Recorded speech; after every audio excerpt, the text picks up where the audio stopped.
Bien, chers amis, je vous propose que nous commencions cette discussion, ce webinaire sur la Chine et les États-Unis, entente impossible, avec un point d'interrogation. Et ce point d'interrogation, il signifie notamment que peut penser, que peut faire l'Europe dans cette dialectique, dans cette pression entre les deux grandes puissances, les deux hyperpuissances.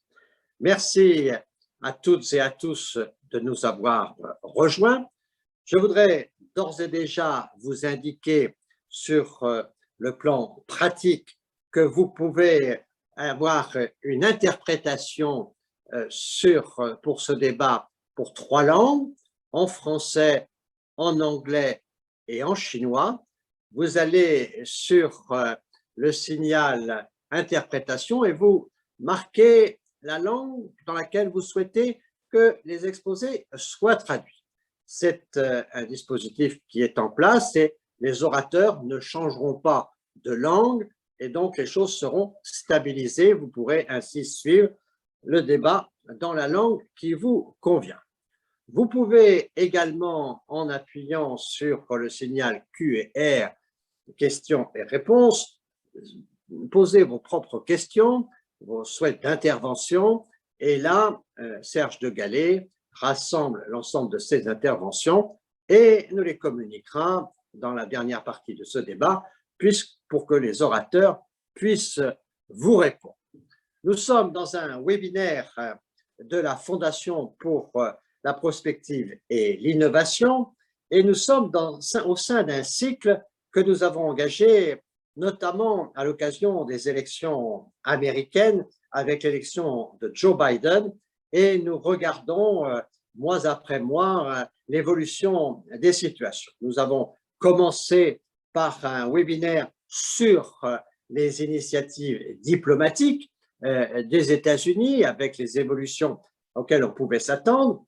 Puis nous avons traité les questions plus économiques et notamment monétaires sur les perspectives éventuelles de guerre des monnaies, du rôle très important que la situation du dollar impose aujourd'hui au monde. Et nous avons eu donc à cette occasion un regard approfondi sur les rapports de force économiques.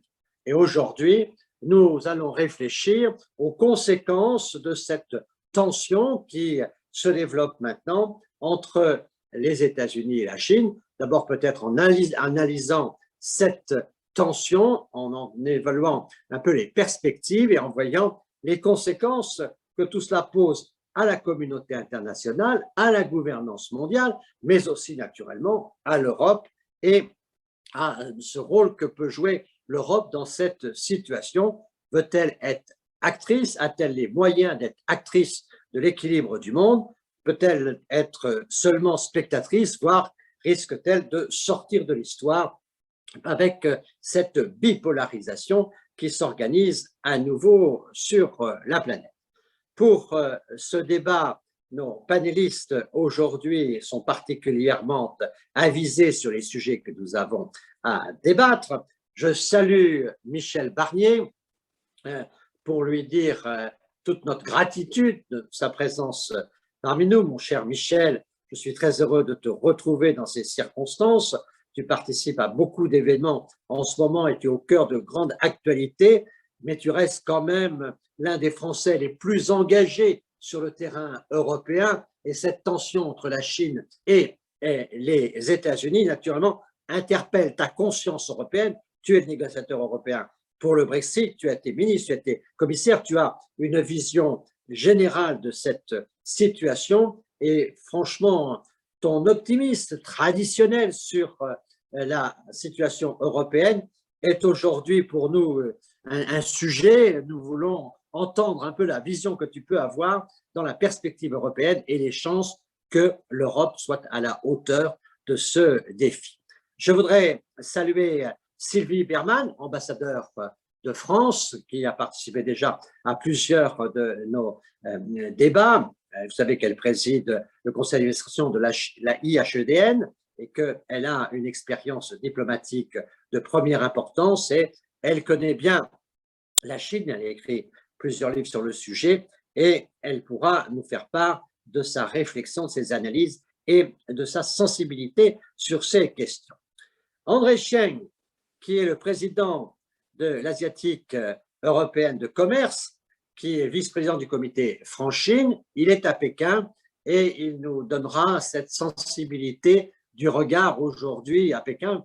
Lui aussi, comme notre ami américain, Paul Gardner, que je salue et auquel je dis aussi toute notre gratitude pour sa présence dans nos débats, déjà à plusieurs reprises, mais tous les deux sont américains et André est aussi enraciné à Pékin, malgré sa nationalité française, et il a cette vision, ils ont tous les deux leur vision qui n'est pas forcément la vision des États. Ils ne sont pas là en tant que représentants des États, ils sont là en tant qu'experts avec une vision pénétrante des différents sujets, et c'est ce que nous voulons aujourd'hui approfondir avec eux et d'avoir une vision et une parole surtout libre et sans contrainte de quelque sorte que ce soit.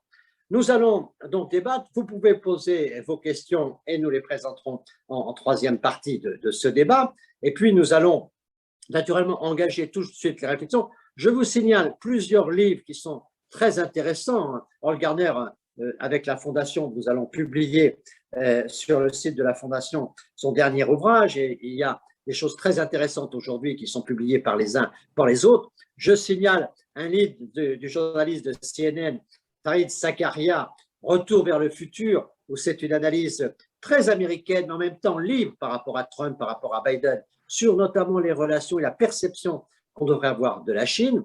Et puis, un autre professeur, journaliste, ancien diplomate, Kishore Mahbubani, qui est de Singapour, mais qui a écrit un livre préfacé par Hubert Védrine, Le jour où la Chine va gagner. C'est un peu une perspective qui est tracée par cet ami singapourien avec l'évolution, le monde tel qu'il se présente et tel qu'il peut se présenter à l'issue de ce que certains appellent la guerre froide entre les États-Unis et la Chine. Alors, je vous propose qu'on ait comme première réflexion celle du professeur de l'American University of Paris, Paul Gardner, pour qu'il nous présente sa vision. Je laisserai ensuite André Cheng pouvoir présenter la sienne, nous dire un peu quelles sont les sensibilités qui peuvent s'exprimer, pourquoi on en arrive là, comment se fait-il qu'il y a ce consensus, presque je dirais en tri-chinois aux États-Unis, comment se fait-il que la Chine n'a pas réussi à anticiper à mieux ces choses-là et a réussi à faire peur à l'Occident avec ses grands projets, comment est-ce qu'on en arrive là et où tout ça va nous conduire, est-ce qu'on peut envisager le pire? On va entendre Paul Gardner, puis on entendra André Cheng et Sylvie nous présentera sa vision et je laisserai à Michel Barnier à ce moment-là le soin de nous exprimer notamment comment il voit l'ambition européenne, le projet européen pour ce défi qui nous est posé par la situation géopolitique du monde. Paul Gardner, je vous donne la parole et je vous remercie beaucoup d'être avec nous aujourd'hui. Thank you very much, Your Excellency, Mr. Raffarin. Thank you very much, Serge, and the team for putting this important event together. I think we are at a crucial moment. We have to move forward with a real diplomatic vision for peace. And I know the Biden administration has expressed its willingness to engage in dialogue with both China and Russia where it suits U.S. interests. But I think we have to go beyond that. And that's my basic point today. My argument, which will be critical of American policy, is that we are engaging in a new double containment strategy. This double containment strategy is intended to build up NATO and European Union members to counter Russia, and in Asia, build up Japan, Australia, India, and the ASEAN countries to counter China. These two strategies are supposed to pressure Russia and China into making concessions over areas such as Crimea, Eastern Ukraine, but also defending Taiwan and the ASEAN states against Chinese military pressures. My argument today is that if we don't develop, and I mean the US and Europeans together, don't develop alternative diplomatic approach, we will be in much bigger trouble than we are now. And I'll explain that in just a minute. For the past 3 decades, I've been warning that German unification, Soviet collapse, followed by the uncoordinated NATO and European Union enlargement would lead to a Sino-Russian realignment, much like the 1950 Soviet-Chinese alignment against the United States and Japan. I also warned that Crimea and Taiwan would become the focal points of this major power rivalry. And this rivalry would not be like the Cold War, but in fact would be more dangerous because we are entering in what I call a polycentric global system of unequal powers. And this creates greater competition. So the system is more like the periods before World War I and World War II than the more so-called bipolar Cold War.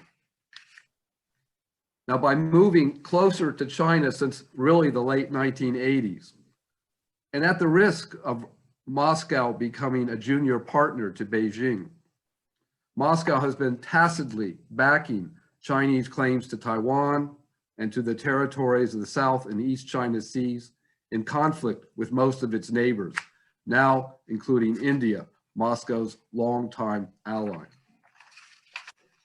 Much as Washington has regarded Moscow as attempting to draw Turkey and even Germany away from NATO by means of the Turk Stream and Nord Stream energy pipelines, Washington also regards Beijing in what I call a sweet and sour policy, regards that sweet and sour policy promising rewards of trade and investment combined with military pressures.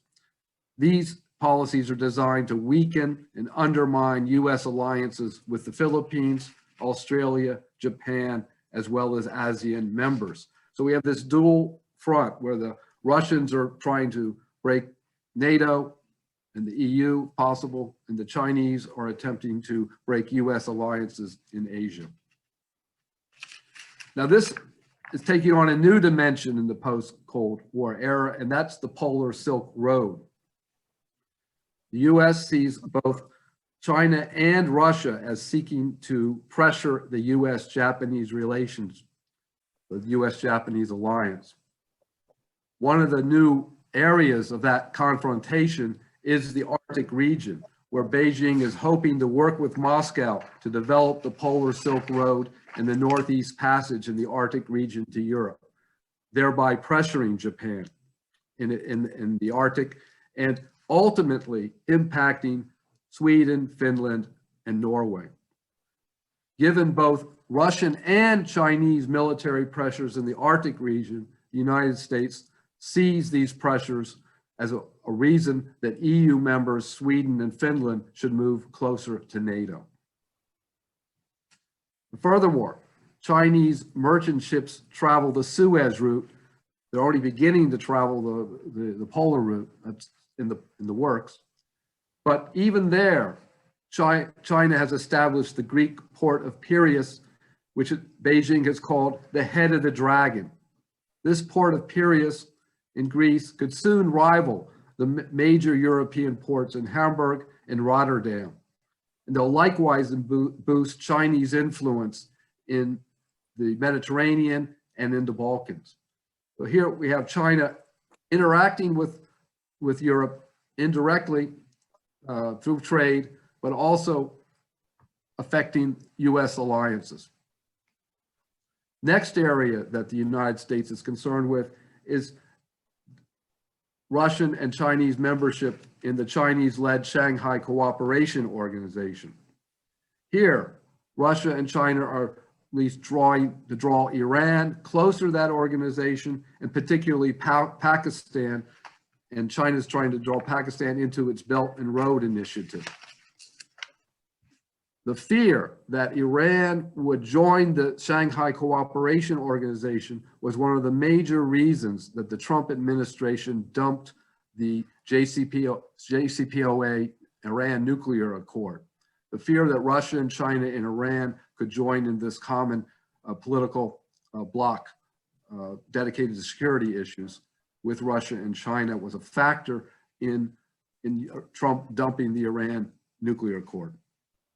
Furthermore, China's pressures on India are coming in part from its close ties to Pakistan in its Belt and Road, initiative, Belt and Road Initiative there. India is a newfound American friend. This is a change from Indian neutrality to India shifting closer to the US in the quad of the United States, Japan, Australia, and India, developing not yet an alliance, but a formation to counterbalance China. So in the Sino-Indian border conflict of June 2020, almost exactly paralleled the 1962 border conflict with India. So we're going back a little bit into the Cold War and moving forward again. In 1962, Mao stated that the purpose of that border clash was to knock India to the negotiating table. So now Beijing is once again testing Delhi. Will India try to remain neutral as it was during the Cold War? Will it move closer to China? Or will India join with the United States in building up its land and sea power to counterbalance China along with the United States, Japan, and Australia? So we have these several fronts moving out. The pressures on the South and East China Seas, pressure against India, and pressure along the polar route. Now, in terms of Europe, I already mentioned the Greek port of Piraeus. That's one of China's pressure points in Europe. Now, the US fears that China's Belt and Road Initiative, plus its regional comprehensive economic partnership, the RCEP, represents a major way for Beijing to reduce its dependence on US trade and markets and on the US dollar, as this has been discussed in seminars, the FPI. China is trying to develop what could become, by the year 2030, the RCEP could represent more than 50% of the world's GDP by the year 2030. So this gigantic market is being created, and it's beginning to draw American allies closer to that market. So South Korea, Japan, New Zealand, as well as the ASEAN countries are members of the RCEP. So this is seen from the US point of view as a factor drawing these countries away from American influence. And for this reason, the Americans have been critical of the European investments in China. The first major investment in China's Asia Infrastructure Investment Bank, a number of European countries invested in that, and that is seen as the competitor to the American-led World Bank. That's point one. Secondly, Europe and China have been negotiating the China-European Comprehensive Agreement Act on Investments.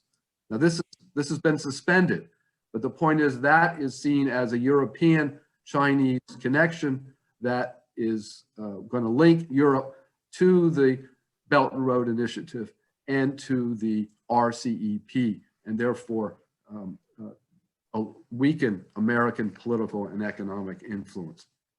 So the United States has criticized both these European initiatives with China as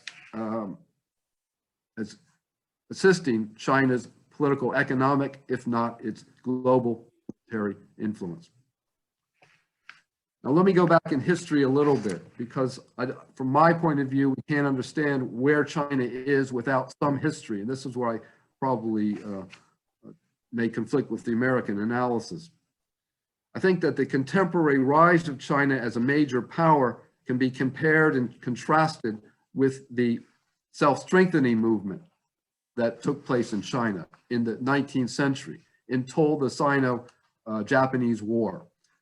That war was crucial in symbolic terms for today's situation, because it's at that time that Japan gained hegemony over Korea and took Taiwan as a consequence of that war. And that's where we are now. We're re-looking at, China is re-looking at that 100 years of humiliation and attempting to readjust itself so it will never have to be humiliated again.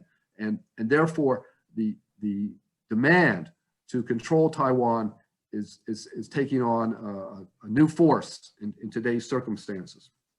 So one of the ways Beijing wants to overcome this sense of humiliation is by possibly unifying with Taiwan better peacefully, but China has never stopped to assert that it might use force. So this is to control the sea lines of communication from the Pacific to the Gulf. If China would control Taiwan, Taiwan is a major economic competitor and producer of advanced microchips. So those who believe in the Thucydides trap argue that that's one of the semiconductors are one of the reasons China might take over the island. That is not the only reason, but certainly it's one of the factors. But an additional factor is a domestic consideration. And that is if China sees the independence movement in Taipei as undermining its control over the mainland. That is to say, support for independence, Taipei's support for independence tends to undermine Chinese control over Xinjiang province, over Tibet, over Hong Kong.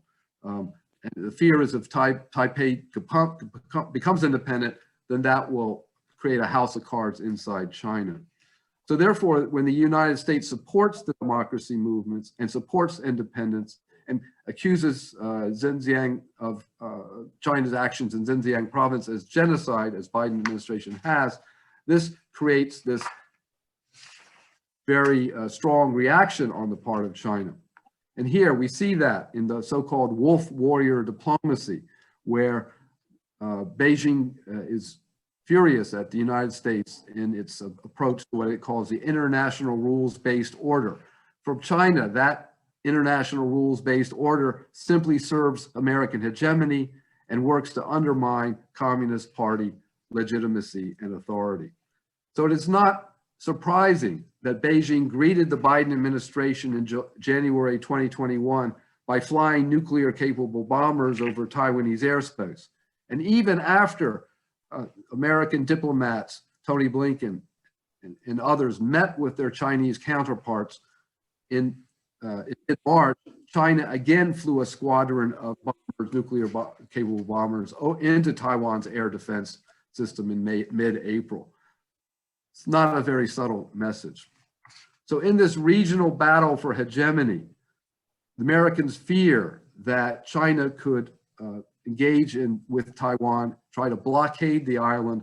Probably one estimate is 2027. There are many different estimates, but the former head of the Indo-Pacific Command, Admiral Philip Davidson, has warned that Beijing could take action against Taiwan as early as 2027.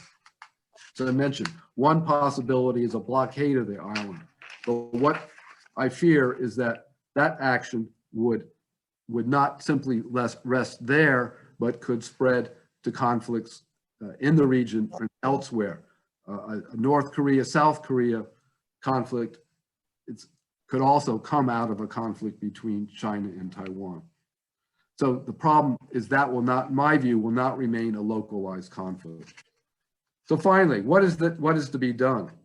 It's absolutely crucial in my mind for the US and Europeans to begin in a new diplomatic offensive to engage with both Russia and China. Now, I recognize that we just had the meeting with Moscow. The United States has just met with Moscow and met with China just a few weeks ago. But these meetings, of course, are preliminary. But it's important, I think, for the Europeans to get involved in this and really begin to discuss, particularly the issue of Crimea, in an effort to draw Russia and China away from forging a closer defense alliance, and likewise seek to bring Taiwan and China into a dialogue so that the idea of a takeover, or that China will drop that. And to do that, we need to develop what I call multilateral confidence building and security measures in both the Black Sea and the East and South China Seas, and develop what I call peace and security, peace and development communities that would engage in joint development projects in energy, minerals, and fishing resources, for example, and begin to bring these two potentially warring alliances into greater cooperation. I know that the United States and Biden administration has expressed the fact that it wants to work with the interest that they have, where they will work in common interests, that's fine, but it's clear that the approach of both sides is very different. There's going to be a lot more work to bring them towards the diplomatic peace dialogue. Thank you very much. I didn't go too far.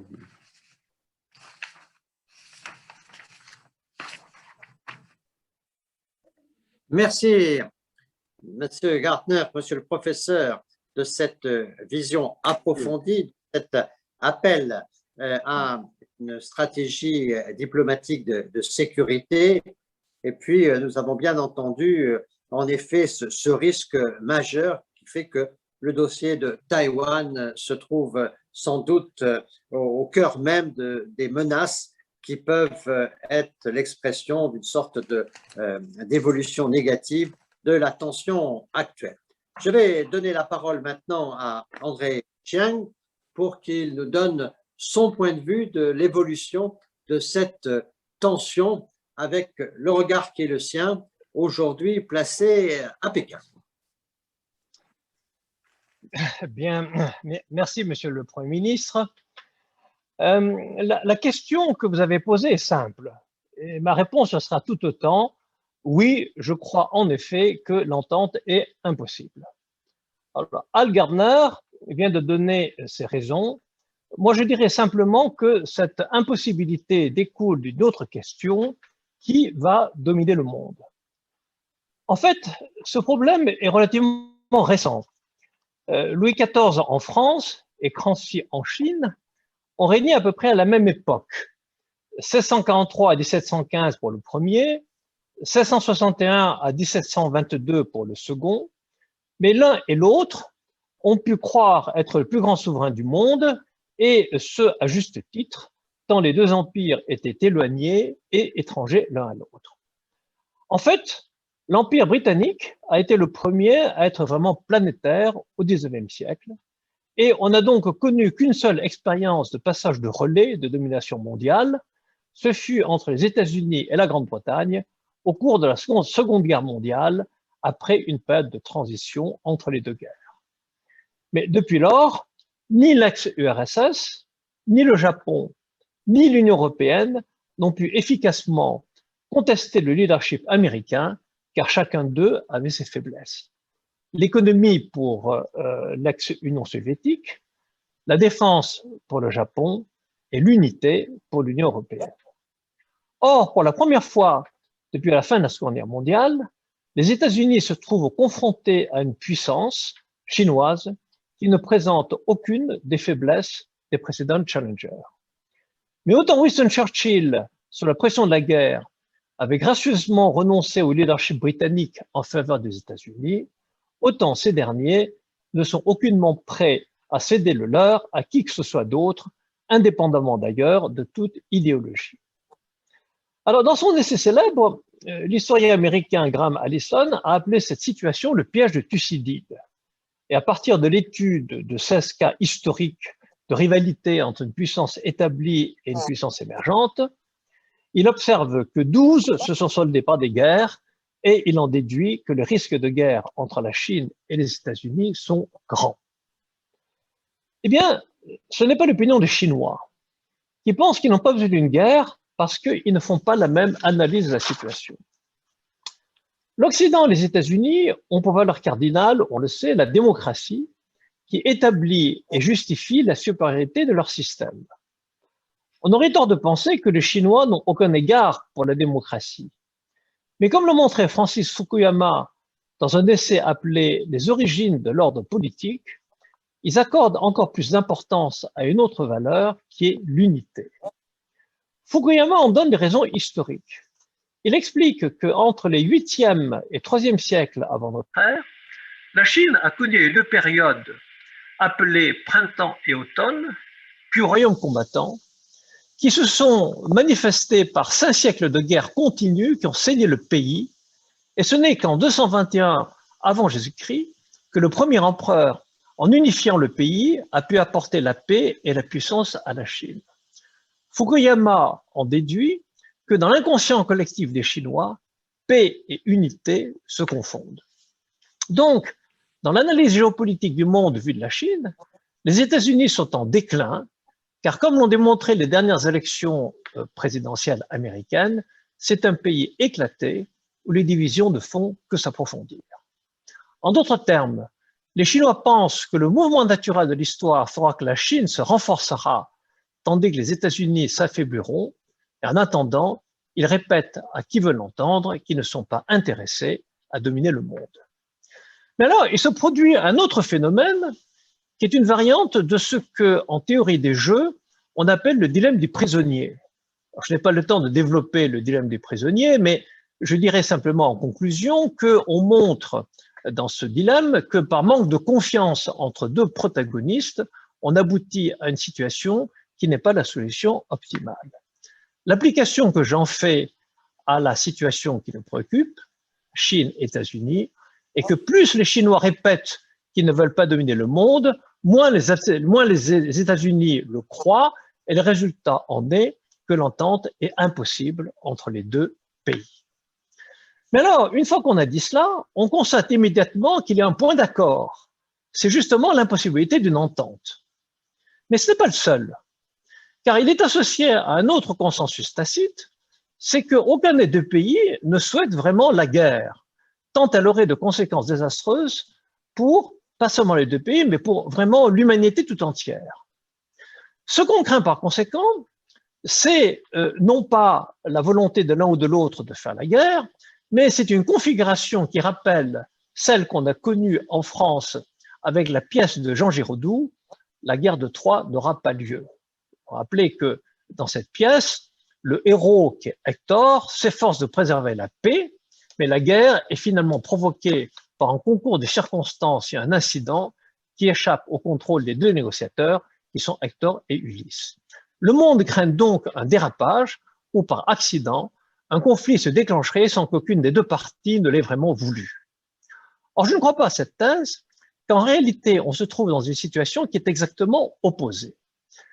Dans la pièce de Giraudoux, Hector arrive à convaincre Ulysse qu'un accord est possible entre les Grecs et les Troyens, et donc la guerre est inutile. Mais ils sont victimes d'un ivrogne qui provoque la guerre par accident. Or, dans la situation entre la Chine et les États-Unis, les deux protagonistes savent qu'un accord est impossible, et ils font donc tout pour éviter que ce désaccord constaté ne se termine par une guerre. La problématique devient alors tout à fait différente. L'important n'est pas de trouver un accord impossible, mais de tracer des lignes rouges qu'il convient de ne pas franchir. C'est là l'urgence absolue, et je crois que les dirigeants des deux pays en sont conscients. La rencontre d'Anchorage qui a eu lieu en mars dernier entre les chefs de la diplomatie des deux pays a été intéressante à cet égard. Une première partie, à laquelle assistaient les médias du monde entier, ont montré que les deux protagonistes se sont largement invectivés. Puis une seconde partie s'est tenue à huis clos, elle a duré 4 heures et rien n'a filtré de cette réunion. On en a évidemment retenu la partie publique et on a conclu que la situation s'aggravait. Mais si la partie américaine s'est montrée très discrète sur le résultat de la seconde, la partie chinoise s'en est plutôt félicitée. Or, que voulait-elle? Bien, cela fait très longtemps que les Chinois ont fixé leur propre ligne rouge. Lors de la première négociation qui a eu lieu entre le vice-premier ministre chinois Liu He et l'équipe de Donald Trump en 2018, Liu He avait déjà déclaré « tout est négociable en dehors de la souveraineté de la Chine et de son modèle social ». Cela signifiait en clair qu'il ne fallait pas demander à la Chine de renoncer à son intégrité territoriale ni à son modèle socio-économique fondé sur une économie duale, entreprise d'État et entreprise privée. Mais si on doit évoquer les lignes rouges de la Chine, elles sont claires. C'est l'unité chinoise comprenant Taïwan, le Tibet, le Xinjiang et Hong Kong. La discrète satisfaction de la partie chinoise semble indiquer qu'elle a pu se faire entendre. Quelles sont les lignes rouges américaines maintenant? Les États-Unis sont très prolixes sur ce qu'ils souhaitent que la Chine fasse, mais ils ne disent pas grand-chose sur ce qu'ils veulent que la Chine ne fasse pas.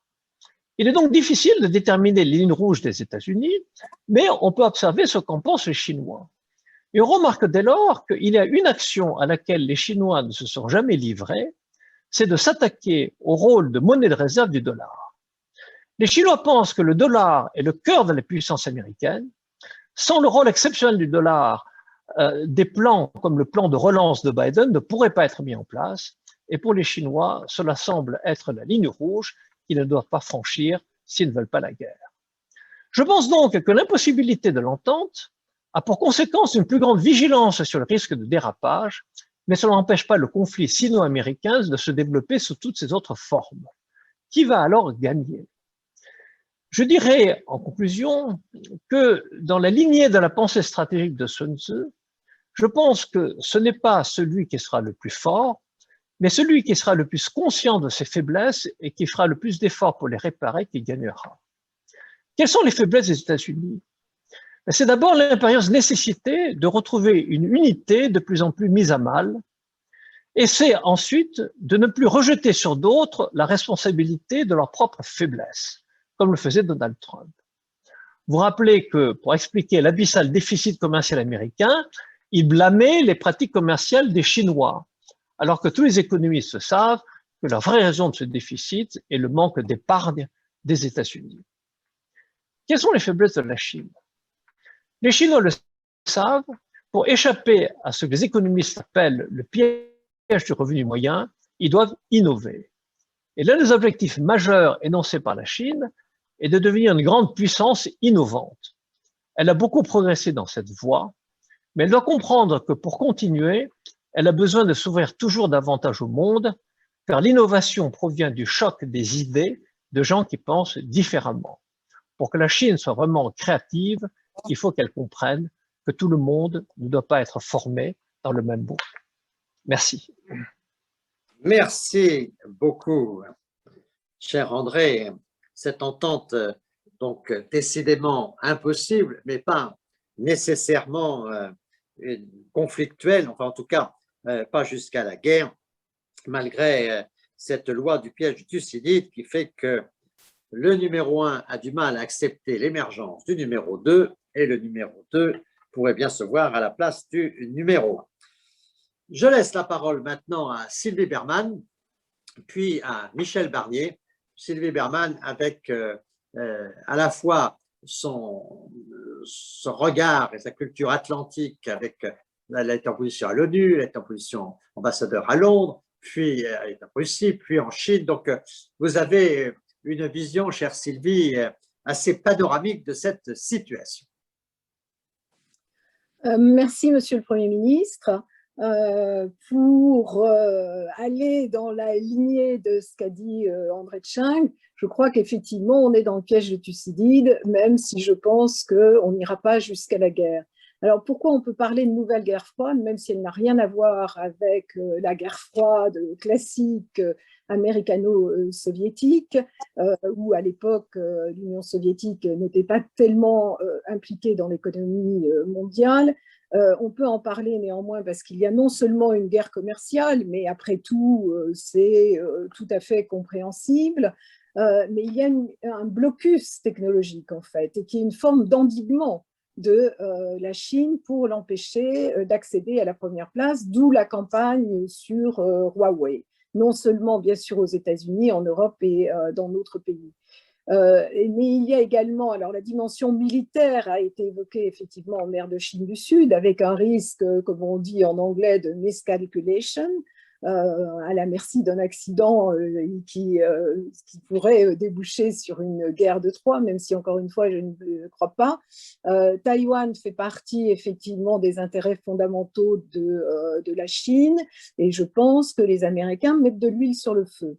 Alors il est vrai que les Chinois passent dans l'espace aérien taïwanais. Ils rappellent qu'ils peuvent utiliser des moyens qui ne sont pas des moyens pacifiques, parce qu'encore une fois, c'est une ligne rouge chinoise, mais je ne pense pas qu'ils interviendront militairement. Mais c'est vrai qu'il y a un bruit de bottes américain à l'heure actuelle, et en déclarant qu'ils allaient avoir des relations de nature plus officielle qu'auparavant, qu'ils feraient tout pour assurer la sécurité de Taïwan, ce qui n'est d'ailleurs pas aussi sûr, il y a plus de risques. Et enfin, il y a une dimension idéologique. Pas du côté chinois, parce que les Chinois prétendent pas du tout imposer leur modèle. Ce qu'ils veulent, c'est qu'on n'essaie pas de leur imposer la démocratie. Mais en revanche, il y a cette idée, qui est une vieille idée, d'alliance des démocraties, sans qu'on sache d'ailleurs qui sont les démocraties. Parce que quand on veut y agiter l'Inde, on peut avoir des interrogations à l'heure actuelle. Donc du côté américain, il y a aussi la dimension idéologique. Alors, comment la Chine répond à cela? Nous, on a l'impression qu'on est seul au monde, que les Occidentaux continuent à dominer. Et je trouve que Bertrand Badi avait une bonne formule en disant « nous ne sommes plus seuls au monde ». Et ce qu'on ne perçoit pas, c'est effectivement que la Chine n'a pas d'alliance par principe, mais en revanche, elle a constitué un cercle d'amis qui sont des pays aussi bien en Europe que dans la région, mais surtout tout le long de la route de la soie, le Moyen-Orient, l'Afrique. Et ces amis les soutiennent au Conseil de sécurité contre les exigences ou demandes occidentales.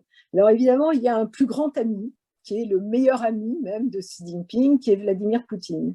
Et je pense que c'est tout à fait intéressant, et là on retombe sur ce qu'a dit Hall Garner tout à l'heure, qui est ce double endiguement à la fois de la Chine et de la Russie, alors qu'à un moment Kissinger avait suggéré de s'appuyer sur le plus faible, comme il l'avait fait en 72, à l'époque la Chine contre l'Union soviétique, et aujourd'hui, ça serait la Russie contre les États-Unis. Ce n'est pas ce qui a été fait jusqu'à présent, en tout cas pas à l'époque de Trump. Et le MID m'avait dit une fois, nous, Chinois et Russes, on pourrait ériger une statue de Trump pour le remercier d'avoir recréé cette lune de miel entre la Russie et la Chine. Et c'est vrai qu'il y a quelques années, même encore à mon arrivée à Moscou en 2017, il y avait certaines méfiances, en tout cas au niveau des peuples, il y a une méfiance, il y a eu des guerres, il y a eu des morts, il y a une cinquantaine d'années sur l'Ussuri. Et aujourd'hui, au contraire, il y a un partenariat qui se renforce pour une raison assez simple, hein, c'est l'ennemi de mon ennemi et mon ami. Et en tout cas, ils sont bien déterminés à s'opposer aux initiatives occidentales, en particulier aux Nations Unies, et surtout quand il s'agit de tentatives d'ingérence dans les affaires intérieures d'un pays ou l'autre. Tout à l'heure, Hall Garner a parlé évidemment de la Crimée et de Taïwan. Et je pense qu'effectivement, ces deux pays ont une même logique à cet égard. Le partenariat est de plus en plus fort puisque les Russes aident les Chinois à constituer un système antimissiles sophistiqué. Il y a une coopération en matière spatiale. Ils vont avoir une station lunaire commune. Ils font des exercices communs, pas seulement en Extrême-Orient, mais également dans la Baltique et en Méditerranée. Et en tout cas, le signal est très clair. Et donc, on se trouve dans un face-à-face entre les puissances libérales, démocratiques et les puissances autoritaires. Moi, je pense qu'on va vers une coexistence entre les deux et que il ne faut pas tenter de changer ça. Ça ne veut pas dire qu'on ne peut pas parler des droits de l'homme, y compris de la situation des Ouïghours ou de la situation de Hong Kong, pour que ça ne passe pas par pertes et profits. Alors évidemment, il y a l'art et la manière de le faire, mais je pense qu'on peut le faire. En revanche, on n'a pas à leur demander de changer leur système, de devenir démocratique et de donner des leçons. Alors, ce qui est important à cet égard, c'est de savoir si l'Union européenne peut jouer un rôle, effectivement, entre les États-Unis et la Chine. Ou est-ce qu'on va être obligé de basculer d'un côté ou de l'autre? Et dans ces cas-là, la question ne se pose pas vraiment parce que beaucoup seront plus prêts à basculer du côté américain. Mais c'est oublier aussi qu'il y a des sanctions extraterritoriales américaines qui bloque les entreprises françaises aujourd'hui en Iran, mais également en Russie, puisque en fait le terminal gazier de Yamal, construit par Total avec Novatek, est financé par le Fonds des routes de la soie et par des banques chinoises. Donc on se paralyse effectivement nous-mêmes en adoptant ce type de sanctions. Alors, les Américains sont très généreux en matière de sanctions. L'ambassade américaine avait compté qu'il y avait plus de 900 sanctions américaines contre la Russie. Donc, pour le moment, ça n'a pas fait changer d'avis Poutine. Et la question se pose évidemment des sanctions européennes, puisque généralement, on s'associe à certaines sanctions américaines contre les Russes. Il n'y avait pas eu de sanctions contre la Chine depuis 1989, au moment du massacre de Tiananmen. Et effectivement, c'est totalement inacceptable parce que c'est offensant, je pense, pour les Chinois, plus que ce n'est véritablement gênant, puisque avaient été sanctionnés 4 responsables du Xinjiang. C'est la raison pour laquelle ils ont frappé très fort avec des sanctions qui visent les institutions européennes, le Comité politique et de sécurité, le Parlement européen et des parlementaires européens, la sous-commission des droits de l'homme, etc., etc. D'ailleurs, ce qui bloque le processus d'accord d'investissement qu'on a évoqué tout à l'heure. Cet accord est très intéressant parce qu'en réalité, ce sont des concessions qu'on demandait à la Chine pour ouvrir davantage son marché. Ça a été déjà discuté pendant 7 ans sur la base d'un rapport de la Chambre de commerce européenne qui discutait d'ailleurs avec la Chambre de commerce américaine.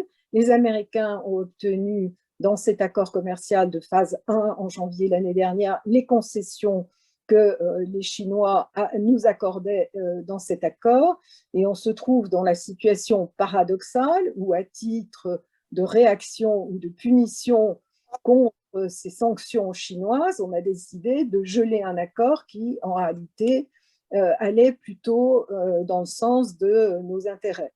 Donc, je crois que c'est des choses à quoi il faudra réfléchir. Il faudra réfléchir de manière générale à ce que peut être également une politique de sanctions et avoir au contraire une politique fondée sur la coopération. Encore une fois, ça ne veut pas dire qu'on ne peut pas avoir un langage ferme et en tout cas se défendre par des outils commerciaux ou en matière de contrôle des investissements sensibles chinois en Europe. Mais il faut pouvoir coopérer là où on peut coopérer, c'est-à-dire en matière de changement climatique, en matière de santé, en matière de coopération en Afrique aussi. Je pense qu'il y a un certain nombre, peut-être de santé, enfin, je pense qu'il y a un certain nombre de dossiers sur lesquels on peut coopérer avec les Chinois. Et en tout cas, ce qu'il faut absolument proscrire, c'est une politique d'alignement. Mais je crois qu'il faut que la Chine, de même que la Russie, comprenne que l'Union européenne a un poids. Elle a un poids normatif, bien entendu, mais c'est le premier bloc commercial au monde. Et après tout, la croissance et l'expansion de la Chine s'est faite sur une base économique avant d'être une base également militaire ou géopolitique. Et donc, cesser avec cette politique des loups guerriers, d'arrogance, d'agressivité, parce que ça ne sert personne. Ce qui me frappe, c'est qu'auparavant, la Chine respectait l'Union européenne parce qu'elle la voyait comme une alliance de revers entre Washington et puis avant ça entre l'Union européenne et elle-même, alors que la Russie voit l'Union européenne comme une sorte d'Occident collectif complètement à la remorque de Washington.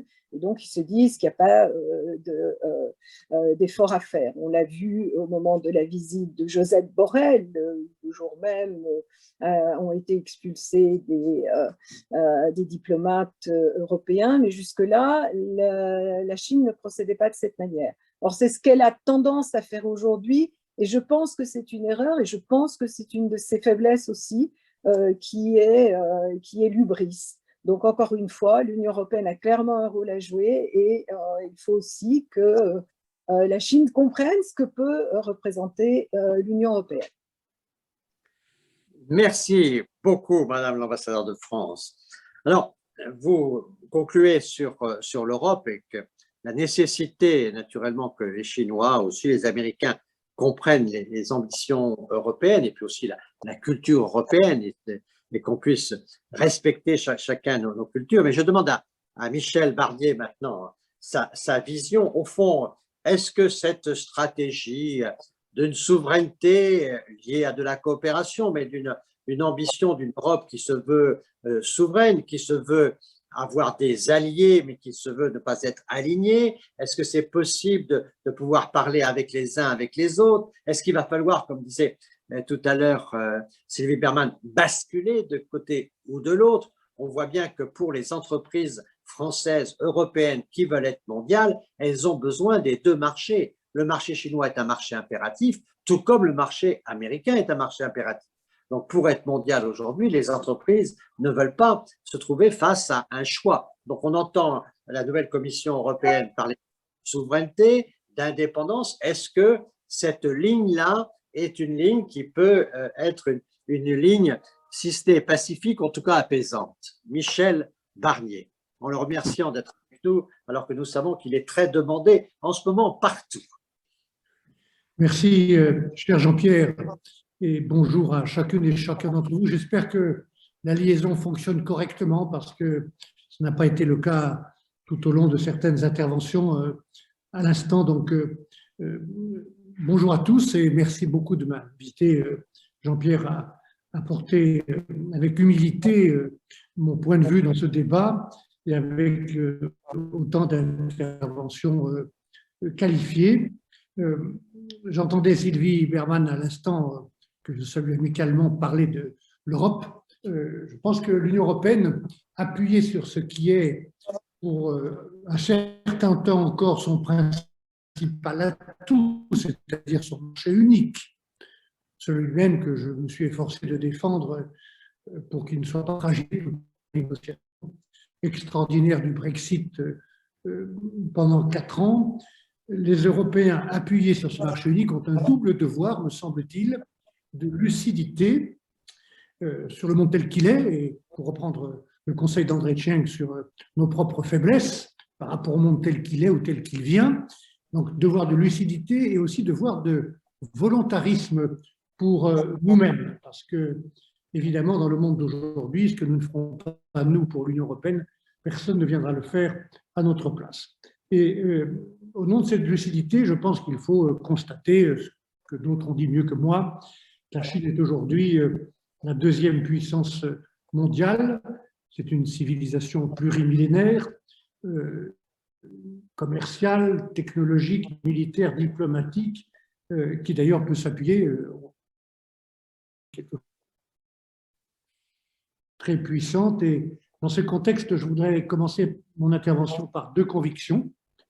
Un, ce serait une erreur stratégique, qui d'ailleurs ne conduirait qu'à rendre plus difficile encore le dialogue avec Pékin, voire impossible, de chercher à contenir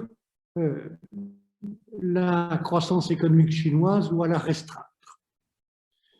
Ma deuxième conviction, c'est que je ne vois pas l'échiquier géopolitique international comme un jeu à somme nulle. Les gains de Pékin ne sont pas voués à être nécessaires pour l'Occident.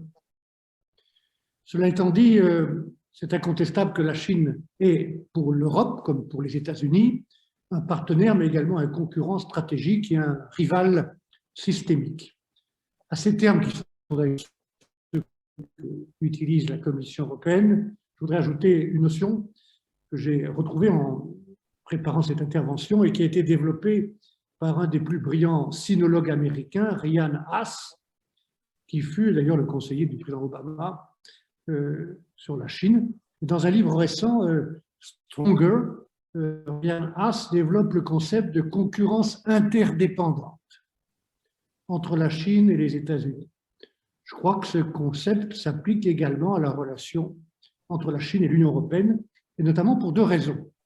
Un, il serait illusoire, de mon point de vue, de penser que nous pouvons aujourd'hui découpler l'économie chinoise du reste du monde.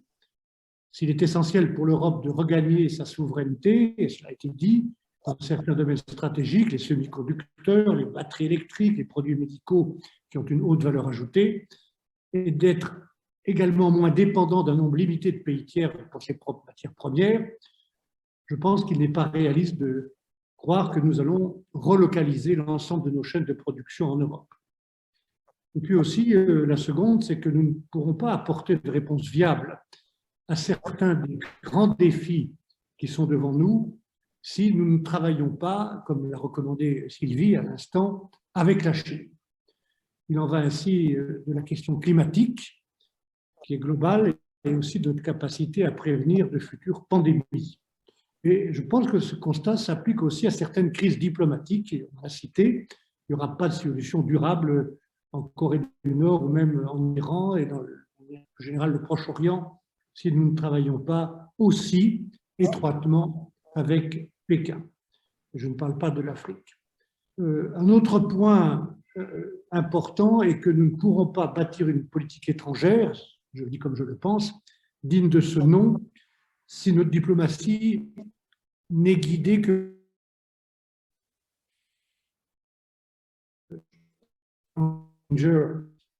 écrit un pays qui entend faire de la perfection morale la pierre de touche de sa diplomatie n'atteindra ni la perfection ni la sécurité. Donc, il faut être très clair quand nous parlons de l'émotion. Comme chacun d'entre nous, j'observe avec de l'inquiétude ce qui se passe à Hong Kong. Nous savons le traitement imposé aux Ouïghours. Nous savons aussi la situation au Tibet. Cependant, nous devons reconnaître lucidement que les outils dont nous disposons d'influence pour faire changer les choses sont très limités. Dans les 4 années passées, j'ai beaucoup écouté les Britanniques et ils ont une diplomatie active.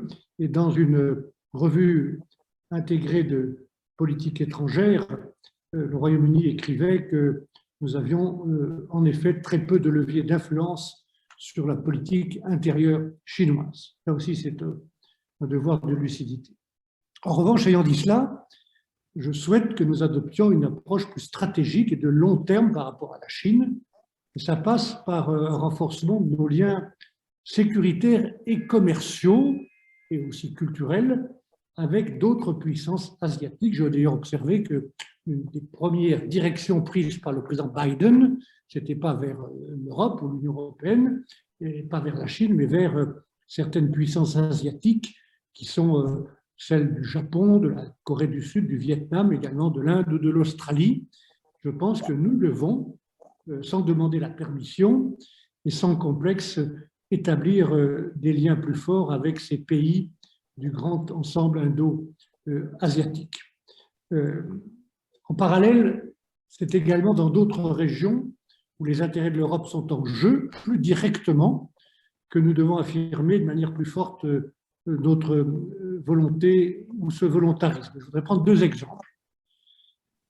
Les Balkans, très proches de nous, plus loin de la Chine, j'observe au cœur même de l'Europe, dans des pays dont beaucoup sont sur le chemin d'une association ou d'une adhésion, que nous avons permis à la Chine de renforcer considérablement ses intérêts, son influence, et laisser des pays, je pense au Monténégro, membres de l'OTAN, engagés dans un processus d'adhésion vers l'Union européenne, devenir très dépendants de Pékin.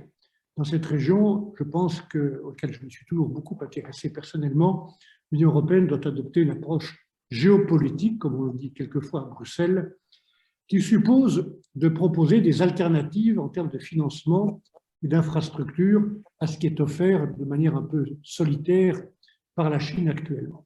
Évidemment, la deuxième région où nous avons à nous réaffirmer, et cette fois-ci ensemble plutôt que chacun chez soi ou chacun pour soi, c'est l'Afrique, où nous sommes, vous le savez, de très loin le premier donateur d'aide au développement.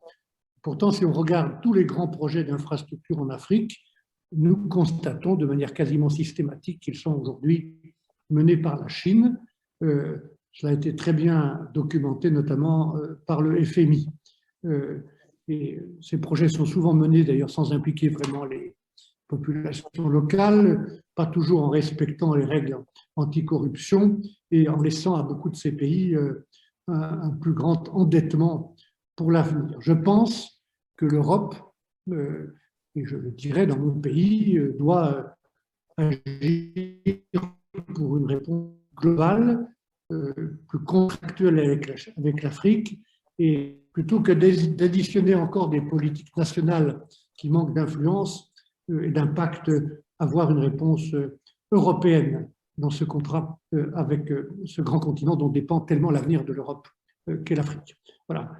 Enfin, je ne crois pas qu'on doive rejeter l'initiative des nouvelles routes de la soie.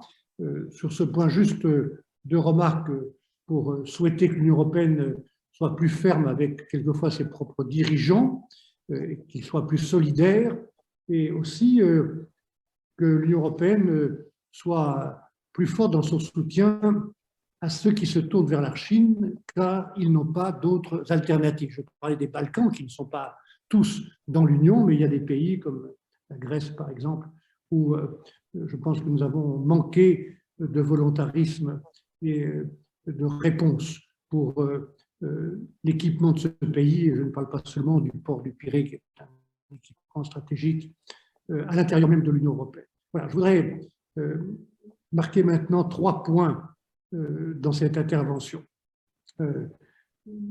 Toujours en ayant en tête le conseil d'André Cheng qui nous demande de bien connaître nos faiblesses. Le vrai risque aujourd'hui, le vrai risque pour l'Union européenne, c'est de sortir du jeu. Et j'entendais tout à l'heure les interventions de Al Gardner et de André Cheng dans ce dialogue compliqué, conflictuel, parfois pessimiste entre Chine et États-Unis. Avons-nous encore, moi je le pense, si nous le voulons, une place à tenir et un rôle à jouer dans notre propre intérêt, dans l'intérêt de la stabilité du monde. Mais le risque aujourd'hui, c'est que nous sortions du jeu. Au cours des dernières années, j'observe que le fossé en termes d'innovation, de croissance, de richesse, d'une part entre les États-Unis et la Chine et d'autre part avec l'Europe, n'a jamais cessé de s'accentuer. Dans les 20 plus grandes entreprises mondiales en termes de capitalisation boursière, on ne compte qu'une seule entreprise européenne, LVMH. Et dans les 20 entreprises de la tech les plus grandes au niveau mondial, on retrouve 12 entreprises américaines, 5 entreprises asiatiques et seulement 3 entreprises européennes. Voilà pourquoi je pense qu'il est fondamental, je parlais de volontarisme, pour nous-mêmes, que l'Europe accentue de manière colossale son effort en matière de recherche et développement, qu'elle rende ses marchés financiers, j'en ai eu la charge pendant 5 ans, plus attractifs, notamment pour développer son industrie du venture capital. Nous avons pris beaucoup de retard par rapport aux États-Unis et par rapport à la Chine, et qu'on sache mieux protéger, d'abord en les connaissant, et en se mettant d'accord pour les définir, nos secteurs stratégiques. À cet égard, l'initiative qui a été prise par le commissaire Thierry Breton est très importante pour développer, je le disais tout à l'heure, notre industrie des semi-conducteurs. Mais les montants, là encore, sont trop faibles. Nous avons besoin, me semble-t-il, dans ce domaine, une centaine de milliards d'euros et on dégage que 10 milliards. Voilà pourquoi je veux dire qu'au-delà du plan de relance de 750 milliards, qui est un extrêmement positif point pour nous, puisque c'est la première fois que les Européens sont capables d'emprunter ensemble, de mutualiser leur emprunt pour investir ensemble. Il faudra sans doute aller plus loin sur la même méthode et dans la même voie et consacrer cet argent supplémentaire à des secteurs comme celui que je viens d'évoquer. C'est mon premier point. Mon deuxième point, c'est tout en étant ferme sur nos principes et nos valeurs, je ne crois pas à la pertinence de lancer une guerre commerciale avec la Chine. Si la présidence Trump nous a montré une chose, c'est que c'était assez inutile de vouloir lancer des guerres commerciales de manière bilatérale. Je rappellerai qu'à cet égard, que le déficit des États-Unis à l'égard de la Chine était, malgré 3 années de guerre commerciale, exactement le même en 2019 et qu'il était en 2016, 347 milliards de dollars. Mais entre-temps, l'administration Trump avait dû verser 22 milliards de dollars de subventions pour aider les agriculteurs américains durement touchés par les mesures de rétorsion chinoise. C'est ma deuxième observation. Et ma troisième observation, c'est que je crois fondamental que l'Europe développe une approche coordonnée avec les États-Unis par rapport à la Chine. Ça ne signifie en aucun cas d'être dans une sorte d'alignement ou d'instrumentalisation. J'ai souvent dit que l'alliance, ce n'est pas l'allégeance. Je le dis aussi dans le domaine de l'économie.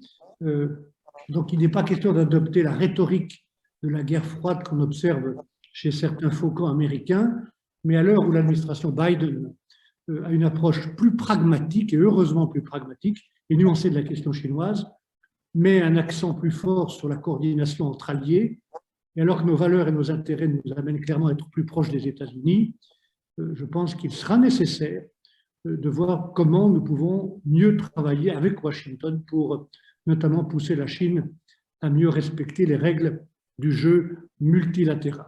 Je pense en particulier, Jean-Pierre, au travail qu'Américains et Européens doivent mener ensemble de manière intensive au sein de l'OMC pour pousser la Chine à se conformer aux règles en matière de subventions publiques et du respect de la propriété intellectuelle. En conclusion, je pense que l'Europe a la capacité, si elle avait la volonté, elle doit avoir cette volonté, portée par ses dirigeants, d'avoir sa propre voix par rapport à la Chine. Ça suppose une meilleure coordination avec nos alliés, le respect de la Chine en tant que grande puissance, mais également une approche plus ferme et plus géopolitique à l'égard de Pékin pour mieux préserver nos intérêts au sein même de nos frontières et dans certaines régions du monde. Voilà, on a beaucoup parlé de Thucydide. J'ai utilisé une phrase rapportée par Thucydide de Périclès qui disait aux Athéniens pendant la guerre du Péloponnèse, et j'avais utilisé cette phrase pour le titre d'un de mes livres il y a 10 ans, « Se reposer ou être libre ». Se reposer ou être libre, ce n'est certainement pas pour les Européens touchés par cette crise du Covid de se reposer. Je pense qu'ils ont des raisons de vouloir être libres ou souverains ou autonomes, indépendants, alliés, mais pas dans l'allégeance. Et c'est aussi dans cet esprit que je plaide pour une position forte de l'Union européenne dans ce dialogue entre la Chine et les États-Unis.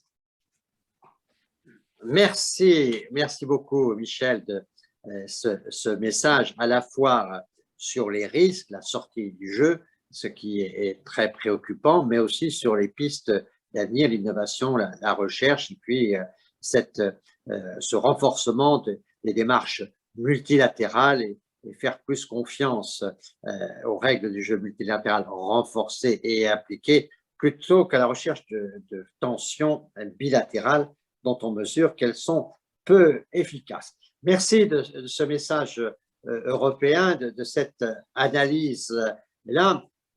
Je crois que c'est quand même très important que l'Europe prenne conscience que sans doute dans les périodes qui viennent, elle devra prendre des initiatives si en effet elle ne veut pas sortir du jeu, sortir de l'histoire et que finalement elle se résume à être une balle de ping-pong qui reçoit des coups de raquette des deux côtés. C'est pour ça qu'il nous faut en effet bâtir ce grand projet européen qui peut non seulement satisfaire les Européens, mais aussi équilibrer le monde.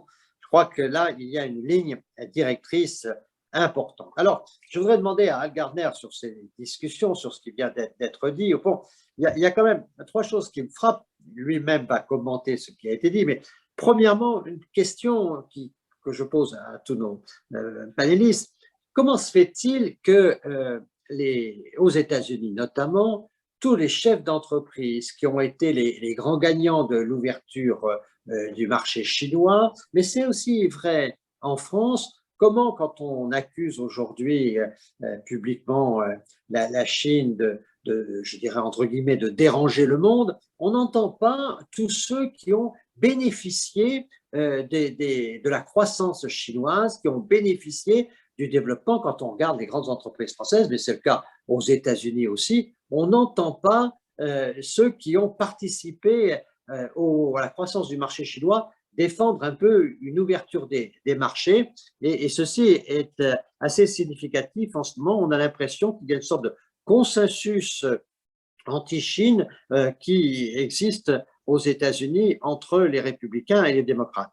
Première question, d'où vient ce silence? Deuxième question, alors André Cheng parlait de la suprématie du dollar.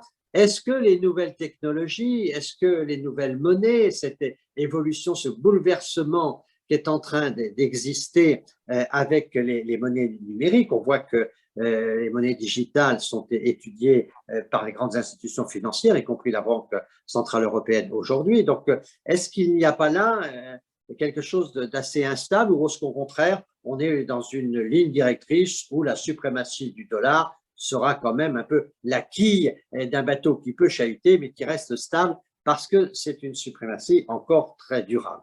Et puis, troisièmement, aux uns et aux autres, au fond, est-ce que la ligne actuelle que développe l'Europe, on entend beaucoup la thématique selon laquelle l'Europe ne serait plus naïve.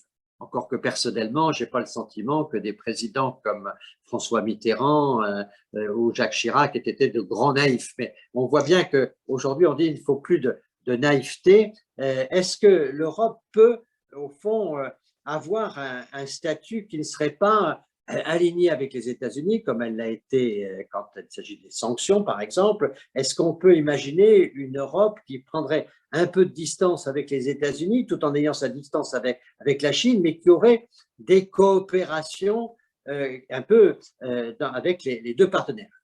Le général de Gaulle disait que la France doit parler à tout le monde. Est-ce que l'Europe peut travailler avec tout le monde? Est-ce que c'est un schéma réaliste ou est-ce qu'au contraire, on va entrer dans un monde assez manichéen et il faudra, si ce n'est choisir son camp, en tout cas privilégier le camp auquel on appartient? Est-ce que sur ces sujets-là, Al Gardner peut bien nous donner son avis tout en faisant les commentaires qu'il souhaite faire sur le propos des autres intervenants? You have the floor, Howard. Thank you very much, Your Excellency. Yes, I'll answer the first and third question. I was in Tiananmen Square during the crackdown, and I overheard American businessmen say, why didn't China handle this earlier? In other words, the protest started in April and ended violently in June, and yet American businessmen were losing business or fearing they would lose their business and wanted a crackdown, but they would not say it publicly because they were afraid of the Democratic being against the Democratic ideology. Same thing for Trump. He made all sorts of investments and made deals in China before, as he was becoming president. And who knows, I don't know how many of those deals still function or operate. But then he engaged in this game of protectionism. And I agree with the comments before. Bilateral U.S. efforts to bilaterally contain China are ridiculous. We can't contain China. We need to channel China, move China in a positive direction, but that benefits both sides. But that's true. The second point, my only difference with the panelists is that I have a greater feeling of urgency about this. I really think we're in a pre-World War I, pre-World War II situation, and therefore I really think a more dynamic and diplomatic offensive is necessary. But let me answer the question about Europe. One of the reasons for the buildup of NATO vis-a-vis Russia, primarily with Crimea and others, is precisely to contain Europe as well. So the fear that the Europeans will become more autonomous is also driving the US to put more restraints on Europe through NATO. And the same thing is happening on the eastern side, where the US is trying to build up alliances, prevent them from moving closer to China, and therefore building up Japan in particular, but Australia, which is having real tensions with China, as well as India. So on the European question, it's really up to Europe to unify, to assert itself, Michel Barnier said, between the two powers, but it has to serve as a balancing point and a diplomatic, it has to engage in this diplomacy between really the three powers, the United States, Russia, and China. Thank you.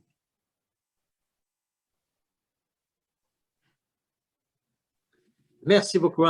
André Cheng, c'était clair que dans le propos de Sylvie Berman tout à l'heure, la Russie nous voit l'Europe comme très alignée sur les États-Unis.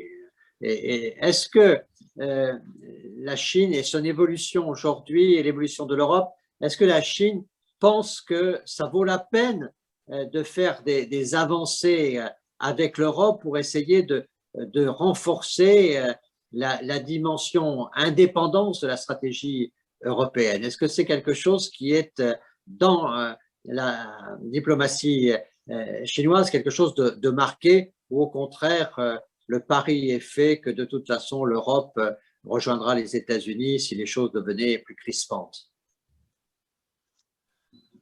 Alors, je voudrais faire une référence à un livre. On a beaucoup parlé de livres, mais il y a un livre qui me paraît extrêmement intéressant et qui a été écrit il y a quelques années déjà par Henry Kissinger. Vous savez, c'était On China, donc de la Chine. Alors,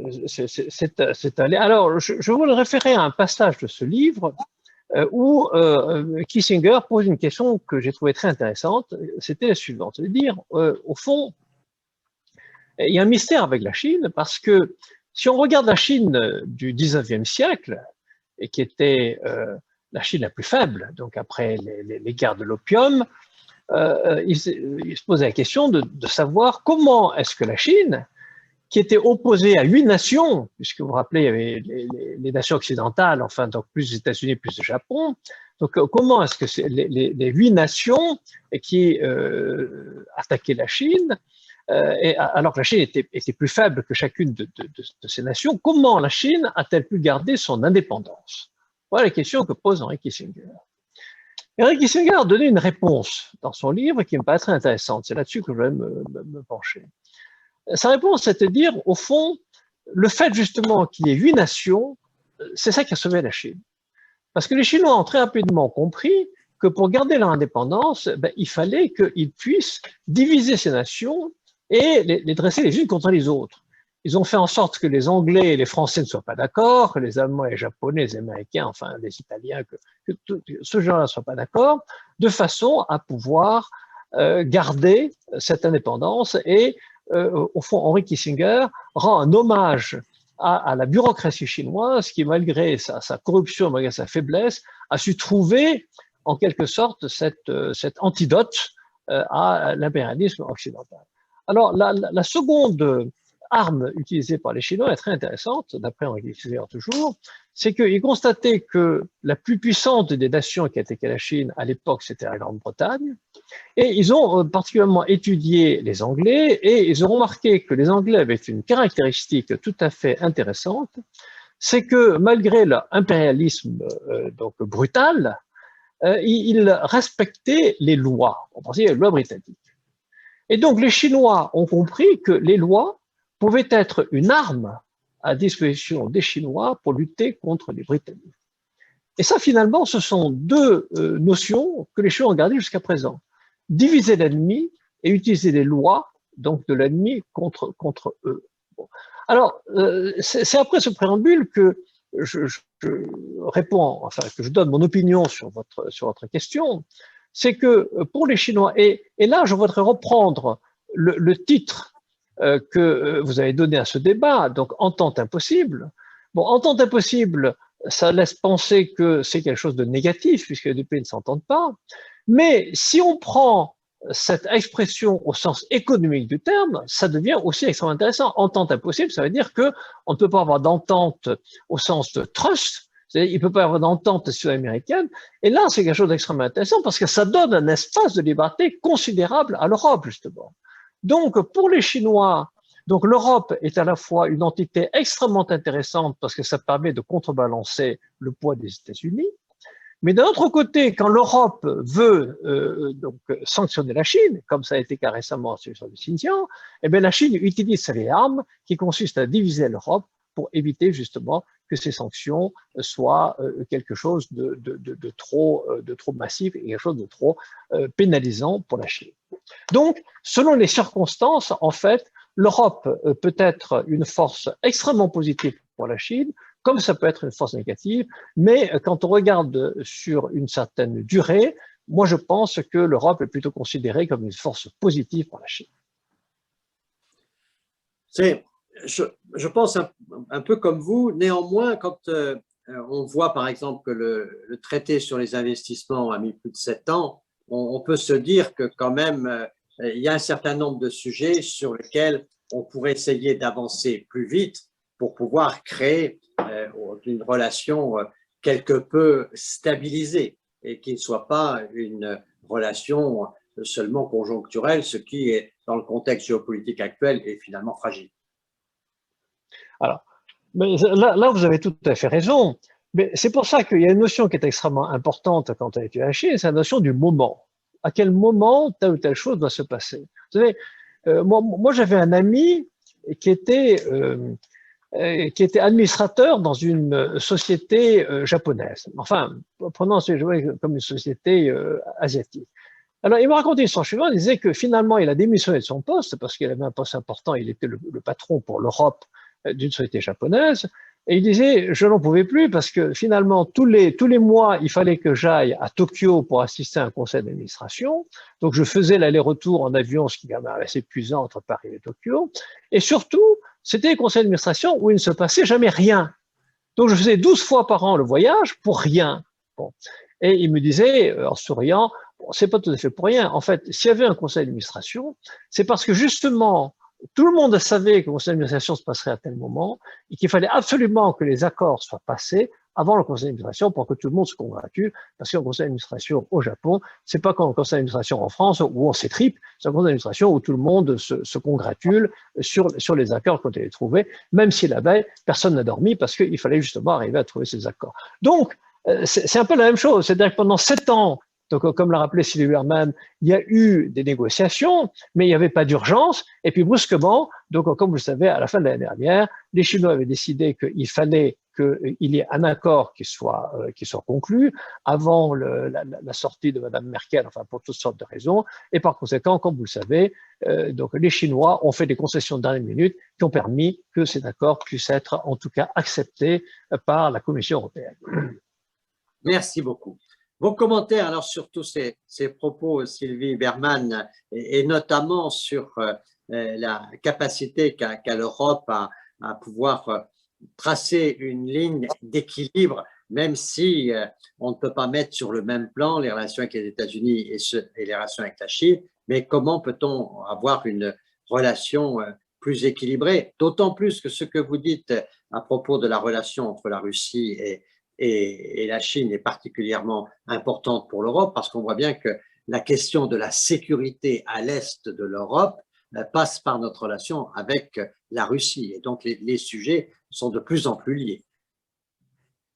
Oui, absolument. On ne peut pas mettre sur le même plan, mais en même temps, la Chine aujourd'hui est devenue notre premier partenaire économique avant les États-Unis. Et si la plupart des entreprises ont une exposition très importante aux États-Unis, parfois elle est aujourd'hui aussi plus importante en Chine. Donc il faut tenir compte de ça. Vous avez demandé pourquoi ils sont silencieux. Je crois qu'ils ne veulent pas précisément entrer dans la polémique et continuer à faire des affaires en Chine. Si on regarde les États-Unis, General Motors vend plus d'automobiles en Chine qu'aux États-Unis et Elon Musk a quand même créé sa Gigafactory à Shanghai. Donc, ils sont bien conscients des intérêts, même s'ils ne veulent pas intervenir effectivement dans le débat aujourd'hui. D'autant plus que ce qui a changé dans la politique étrangère et la diplomatie, c'est l'irruption des opinions publiques et que il y a des sujets qui ne les intéressent pas. Si on prend le cas des camps de rééducation au Xinjiang, ça fait 3 ans et ça ne les intéressait pas du tout. Et tout à coup, il y a une bouffée de chaleur de l'opinion publique sur le sujet. Donc, je crois que tout le monde veut en tenir compte.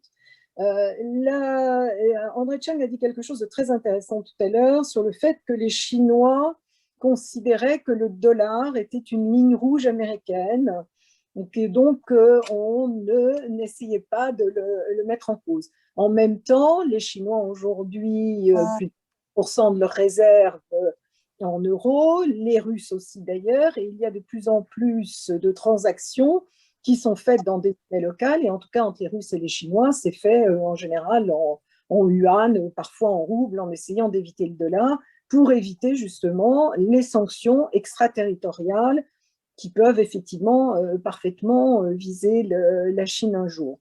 La question qui se pose pour moi, c'est toujours celle de l'euro. parce que l'euro n'est aujourd'hui pas une véritable monnaie de réserve, mais en même temps, un des plus grands atouts de l'Union européenne, qui a permis de maintenir sa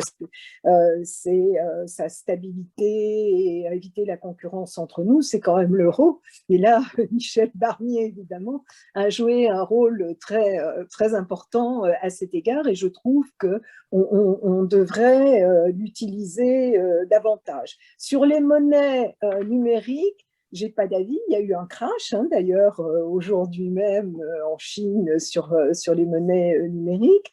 Dans un des débats que vous aviez organisé, le directeur de la Banque de France avait dit que pour les monnaies numériques, c'était un peu une bulle et que ça ne comptait pas. Donc moi, je suis pas experte et je n'ai pas d'avis là-dessus. Pour revenir quand même sur l'Europe et tout ce qui a été dit sur l'Europe, l'Europe, bien évidemment, doit s'affirmer, doit jouer un rôle, doit être volontariste.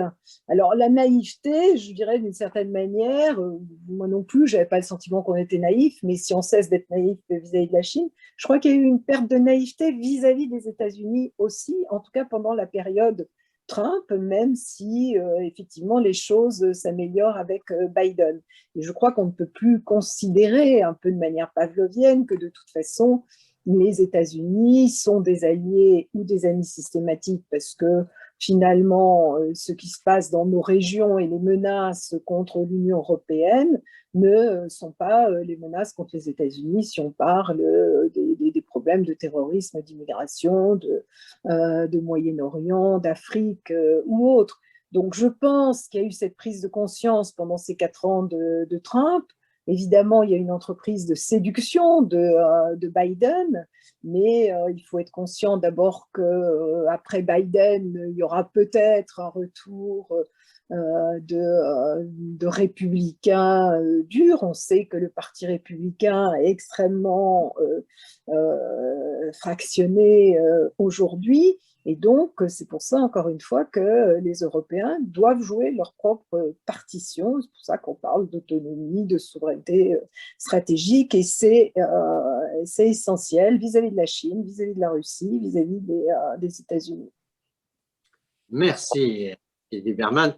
Alors, je laisse la parole à Serge de Gallet pour les questions de nos participants aux différents panélistes. Est-ce que Serge de Gallet m'entend? Oui, oui, tout à fait.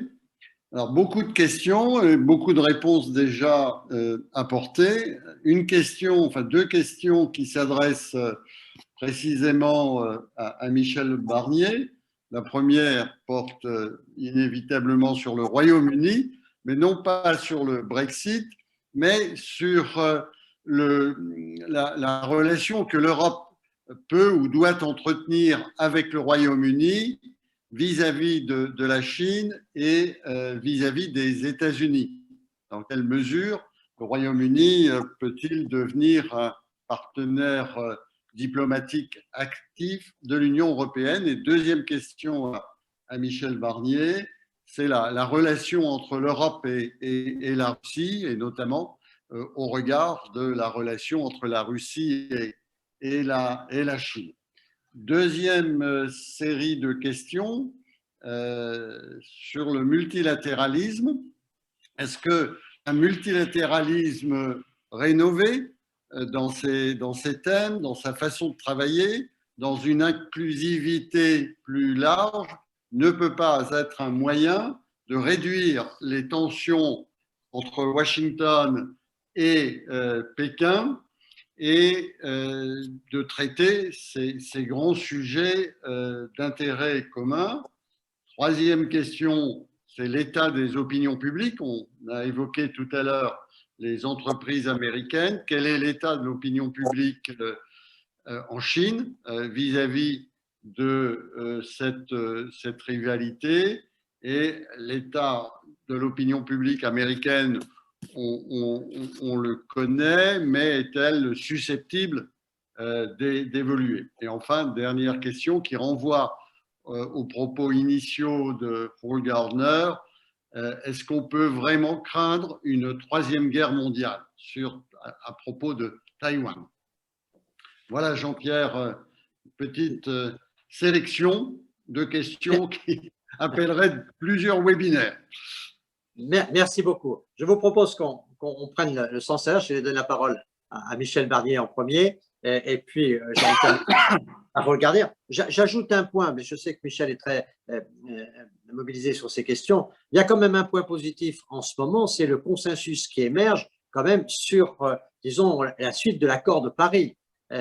Et au fond que la planétisation des consciences aujourd'hui fait que le discours de Biden quand il rejoint l'accord de Paris, il est assez voisin du discours de Xi Jinping quand il signe l'accord de Paris. Il y a quand même un sujet là où on voit se dégager une perspective. Je ne sais pas si on peut dire que l'accord de Paris va remplacer le consensus de Washington, comme l'a dit récemment le président de la République française, mais je pense qu'il y a quelque chose qui se passe là quand même, où il y a une vision commune. Au fond, on reprochait à la mondialisation de donner trop de place à la performance économique. Il y a là peut-être une vision où il y aurait une sorte d'humanisation de la mondialisation qui passerait par la défense de l'humanité, c'est-à-dire la planétisation des sujets. Donc c'est quand même un point sur lequel il y a des points de convergence. Je laisse la parole à Michel Barnier, puis Sylvie Berman, puis André Cheng, et le mot de la fin à notre invité américain.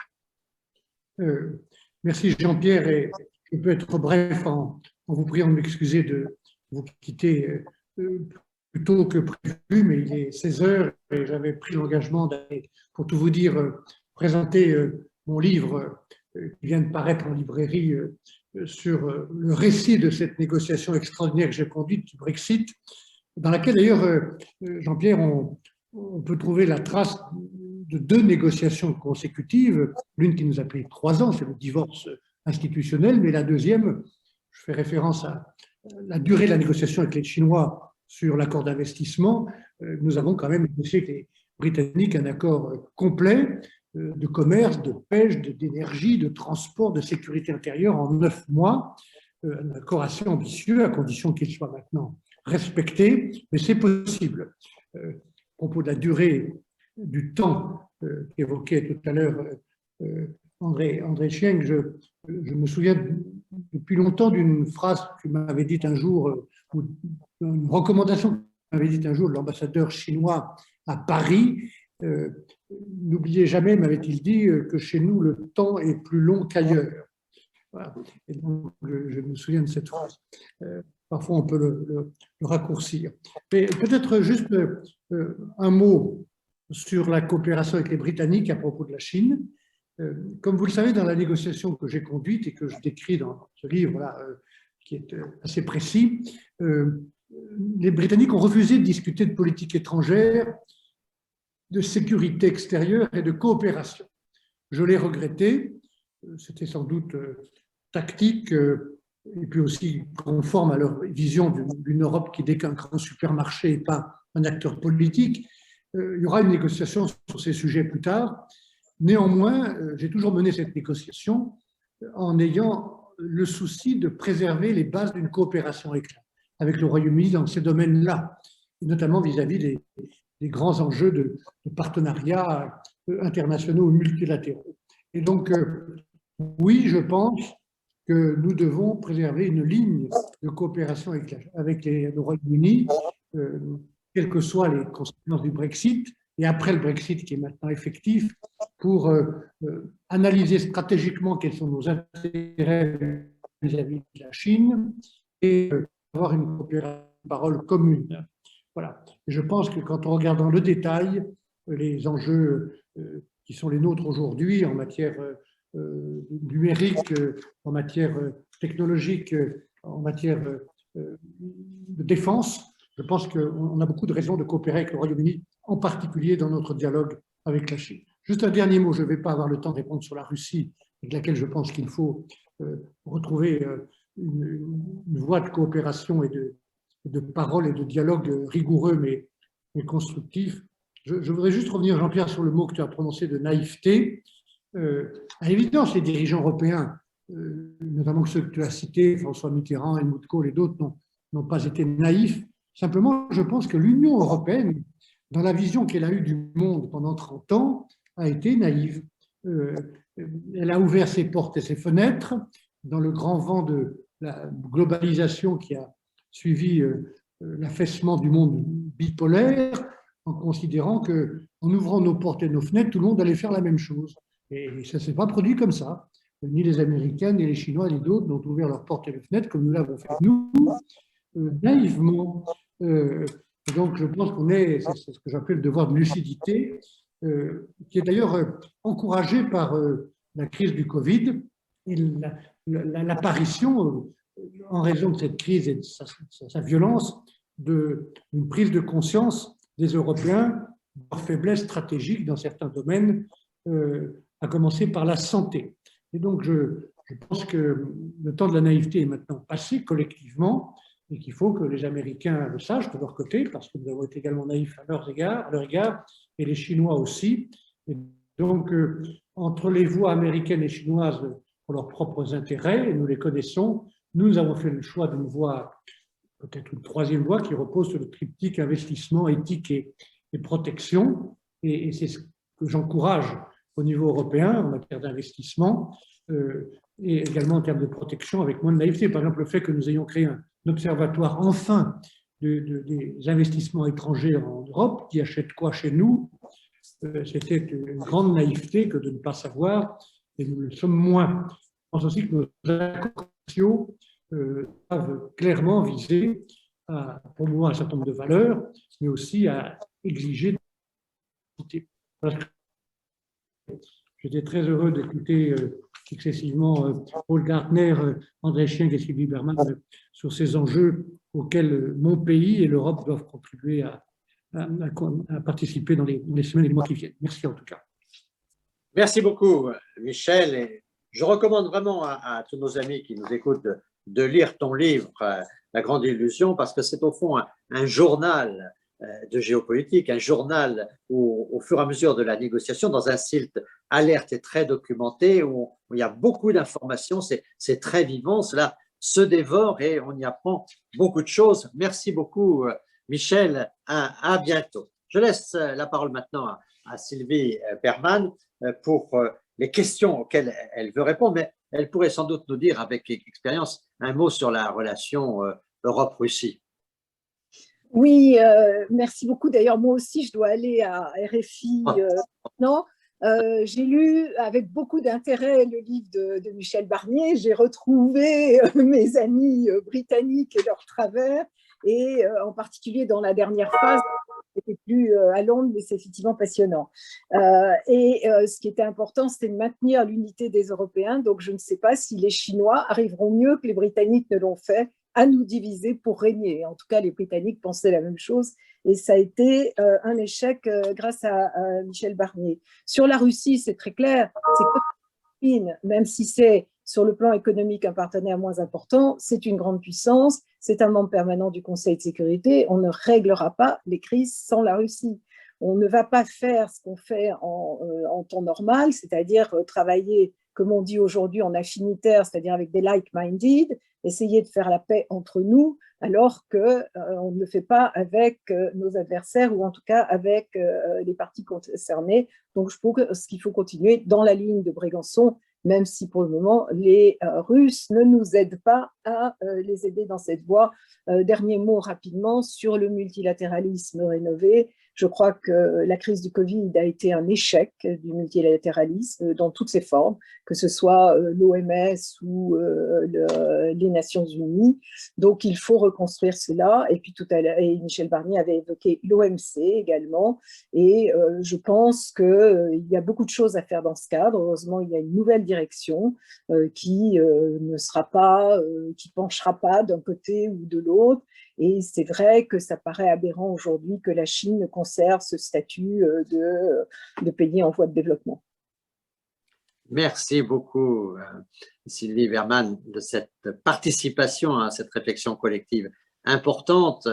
Et je laisse la parole à André Schenck, et notamment sa sensibilité sur les éventuelles proximités qui peuvent exister sur les changements climatiques et sur, disons, la situation post-accord de Paris, la COP 16 qui a lieu en Chine bientôt, et ces sujets-là, on sent que la Chine a envie de participer à la réflexion stratégique mondiale. Oui, absolument. Alors, comme vous le savez, parce que vous connaissez bien la Chine et ses dirigeants, vous savez bien que Xi Jinping, en fait, est quelqu'un qui est personnellement très impliqué dans les opérations de changement climatique, dans la question du changement climatique, et c'est quelqu'un qui répète tout le temps que ce qu'il souhaite, c'est que les Chinois puissent retrouver les eaux turquoises et le ciel bleu. Donc, il y a une véritable préoccupation environnementale et climatique en Chine, à laquelle beaucoup de gens en Occident ne croient pas parce qu'ils partent du principe que la Chine est une dictature qui se fiche éperdument de toutes les valeurs universelles. Bon, donc, je pense en effet que ce n'est pas de ça. Mais si vous permettez, moi, parmi les questions qui ont été posées, il y a une question que je voudrais traiter, c'est celle de l'opinion publique chinoise. Parce que je pense qu'on ne se rend pas compte d'un phénomène qui me paraît très important, à savoir que l'opinion publique chinoise n'est pas uniforme, mais moi j'aurais tendance à diviser l'opinion publique chinoise, enfin, bon, évidemment, c'est une division dans les très grandes lignes, mais selon 3 générations.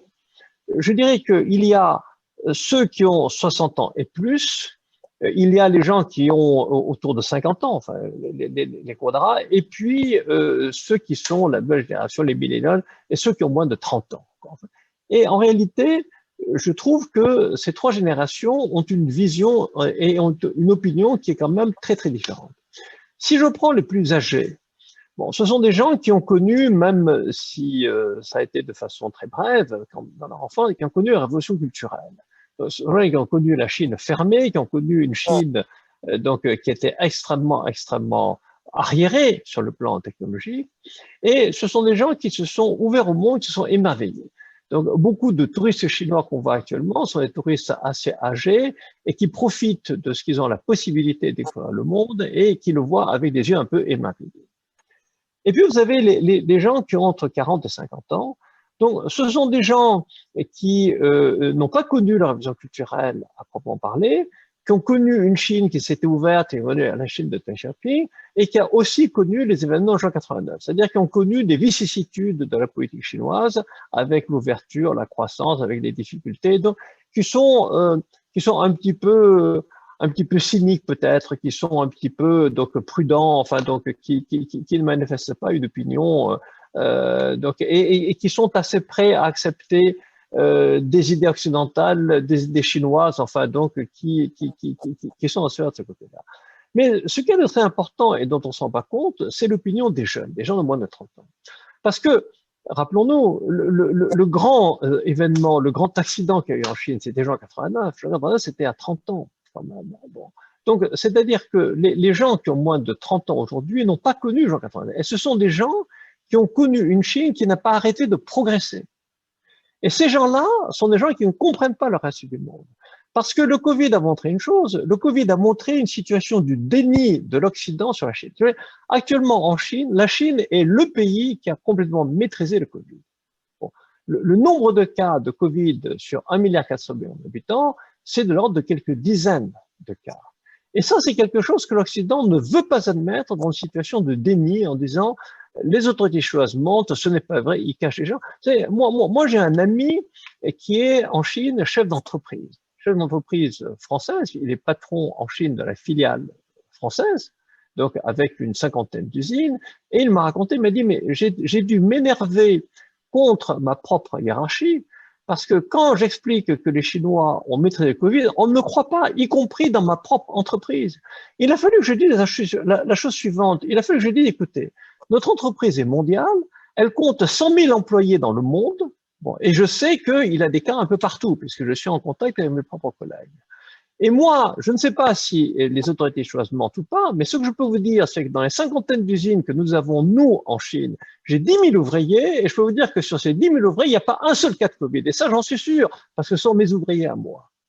Donc, si vous voulez, et ça, tous les Chinois s'en rendent compte, et les Chinois ne comprennent pas comment le reste du monde ne peut pas admettre que, effectivement, la Chine a adopté des mesures et que la Chine la Chine, comme vous le savez, vient de mettre un petit robot sur la planète Mars. Donc, les jeunes Chinois sont extrêmement fiers de ce que la Chine a réalisé et ils ne comprennent pas pourquoi ils sont l'objet de cet ostracisme par le reste du monde. Et ça me paraît un élément très important qu'il faut avoir en tête.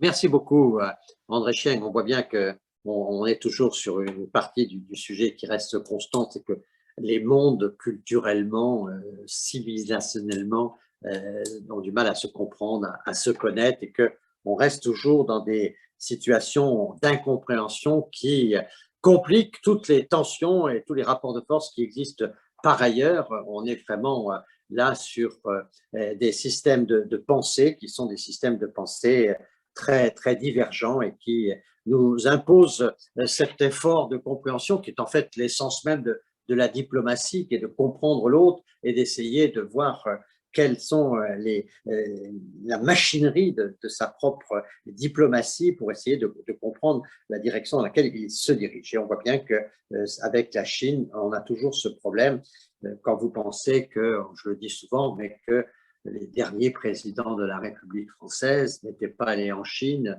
avant d'être président de la République. C'est-à-dire qu'on est quand même là sur des sujets de grande complexité qui ne sont pas très, très connus par les acteurs eux-mêmes de la diplomatie. Alors, je laisse les derniers mots à Paul Gardner en le remerciant lui aussi beaucoup de sa participation.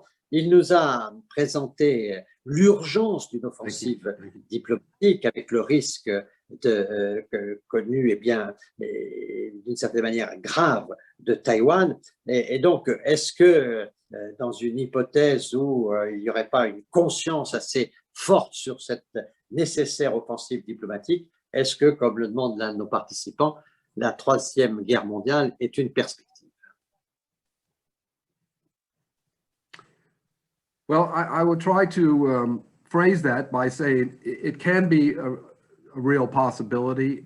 As I said, we're in a situation where we're in an evolving alliance situation. Russia and China are moving closer together. They're trying to draw in countries like Iran, Pakistan. Turkey is right on the European doorstep. We don't have time to talk about Turkey today, but believe me, Turkey is moving closer to, or seems to be moving closer, or it could even develop nuclear weapons. That's one thing. North and South Korea, that conflict is gotten more intense. North Korea is building up its military capabilities since Trump. Trump promised to make a deal. He didn't.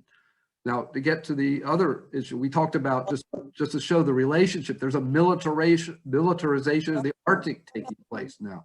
You know, while I really believe China wants to take care of its pollution crisis at home, but the Polar Silk Road, the melting of the Arctic, serves the interest of both Russia and China, and yet that's key to maintaining a positive environment, preventing the Arctic from melting. So we have a contradictory interest right there.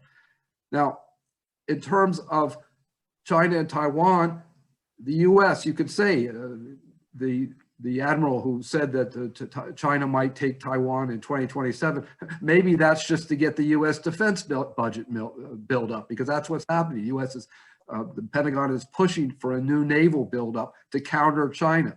Trump has dropped out of the INF treaty, limiting intermediate nuclear weapons. Why? It wasn't really aimed at Russia. It was aimed at Chinese intermediate range nuclear weapons, because China has built them up while Russia and the United States had not developed them.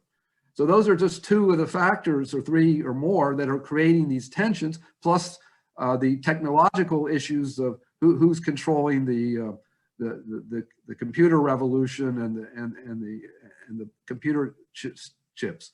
So we have multiple factors that can lead to conflict.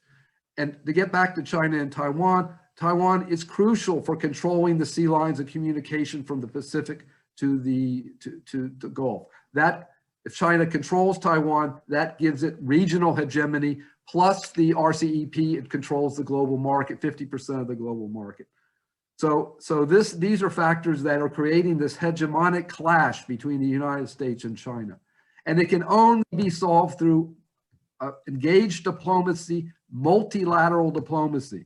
And that's why we need to focus on the East and South China Seas, develop a dialogue between China and Taiwan so they don't seem as threatening each other, use joint naval multilateral naval patrols, protection, multilateralism to protect the region, joint development projects in energy, fishing, resources, in order to build up the region and to spread the tremendous resources that the South and East China Seas possess.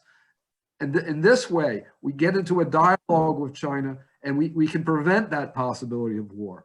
But, you know, we haven't had a real dialogue. It's only the Biden finally talked to them, and look what happened. As I said, they flew nuclear bombers over Taiwan immediately after the dialogue. So that dialogue still has to go forward, and it needs the Europeans to mediate. So getting Europe in there to mediate is absolutely crucial because Europe is still not siding with Americans from the Chinese side. With the Russians, yes, I think the Russians see Europe as aligning too close to the Americans, but that's not the case for China and Europe. So it's absolutely crucial that Europe begin to try to mediate this dispute, and as I said, try to get joint development projects, joint security projects in a real multilateral approach. Concerted multilateralism that will diffuse the tensions that are growing and that are very real. And that's, as I said, this is why it's urgent that we start now. I'll leave up there. Merci beaucoup, Paul Gartner. Je crois que dans cette dernière intervention, au fond, il y a une synthèse très importante pour nous tous. On voit avec lucidité, tout le monde a parlé de lucidité et sans naïveté, on voit qu'il faut prendre au sérieux les tensions actuelles et notamment le dossier de Taïwan. Pour cela, il faut mesurer le risque et donc engager une offensive diplomatique que vous qualifiez, Al Gardner, de diplomatique sécuritaire pour avoir cette vision de la sécurité. Et donc, il faut mettre autour de la table au moins 4 puissances, les 2 puissances principales que sont la Chine et les États-Unis, mais aussi évidemment la Russie et l'Europe, parce qu'on voit bien que si l'Europe est autour de la table pour sa vision, pour son intérêt, et non pas en étant la lignée de l'un ou de l'autre, donc ça peut ouvrir le jeu, sachant qu'il peut y avoir des proximités idéologiques et des proximités économiques. On est en train de voir certaines proximités entre la Russie et la Chine, il peut y avoir des proximités entre l'Europe et les États-Unis, mais il y a aussi des indépendances qu'il faut ajouter à ces solidarités. Et là, on voit bien qu'on peut avoir l'occasion de défendre chacun sa vision du monde avec une vision équilibrée et surtout avec cette ambition que vous avez développée les uns et les autres, mais qui est quand même très importante, c'est que le but de la diplomatie, c'est quand même de faire la paix et qu'aujourd'hui, on peut voir qu'il y a des menaces qui sont essentielles et que nous avons, je crois, bien évoquées aujourd'hui dans ce débat. Permettez-moi de remercier toutes les participantes et les participants à ce débat. Je crois qu'il y avait beaucoup de matière. Vous allez voir fleurir de très nombreux livres dans les mois qui viennent encore sur ces sujets. C'est au fond avec une forme de conscience de la paix qu'il faut voir tout cela, parce que c'est par le dialogue qu'on peut essayer d'éviter ce qui peut être une stratégie, même si finalement beaucoup d'orateurs aujourd'hui nous ont dit qu'il y avait peu de probabilité pour une stratégie de guerre. Mais il peut y avoir aussi des dérives, des accidents, et on a vu qu'il pouvait y avoir un certain nombre de phénomènes qui mettaient la paix en cause et qu'il fallait donc pour cela avoir une attitude préventive de dialogue et de dialogue dans l'indépendance. Merci à vous toutes et tous et à bientôt pour la poursuite de ce cycle sur la nouvelle Amérique de Joe Biden et le rôle qu'elle prend aujourd'hui dans le monde et les nouveaux équilibres du monde, peut-être aussi ce nouveau multilatéralisme plus innovant, plus proche des sociétés civiles et un multilatéralisme capable de pouvoir nous éviter la guerre et de nous affirmer la paix. Merci à tous.